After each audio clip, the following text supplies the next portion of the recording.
could be one, it could be 25. I've removed 66 from one uterus. So there are several types of surgeries that can be done for fibroids. I would say that the most traditional surgery out there is what's called a myomectomy. And usually a myomectomy is being done to preserve fertility. We're trying to reconstruct as best as we possibly can a more normal anatomy. Most complete, some would say, because we're actually removing the fibroid and leaving the healthy uterus, but very complex. There are stages to it. You're going in, finding the fibroids. It could be one, it could be 25. I've removed 66 from one uterus. And when you find the fibroids, you're making an incision and taking them out one by one. And then you have to suture up those areas where the fibroid has been removed and reconstructed in a way that's going to be strong enough for fertility. And when those patients recover from that procedure, it's usually a little bit of a longer recovery than some of the other alternatives, because you have to take care of that uterus that has been sutured. It can be done in a what I call invasive or maximally invasive way, through an incision, like a C-section incision, or an up and down vertical incision, usually depending on the size of the uterus and also on the comfort level of the physician. I very rarely make vertical incisions, not because they're not ever needed, but because of my skill set and my training. And then they could also be done laparoscopically or robotically. The route of the surgery is, again, location, location, location.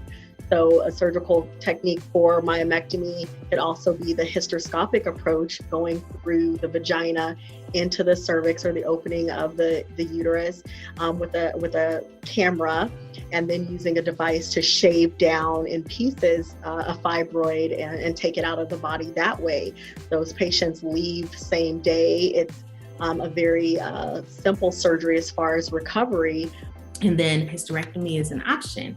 And some people will choose that option because they're done with childbearing. They really, really, really want to eliminate the chance of recurrence. And a hysterectomy, again, can be done through an incision in the abdomen, or it can be done in a minimally invasive way, robotically or laparoscopically, where you have small incisions and a faster healing time.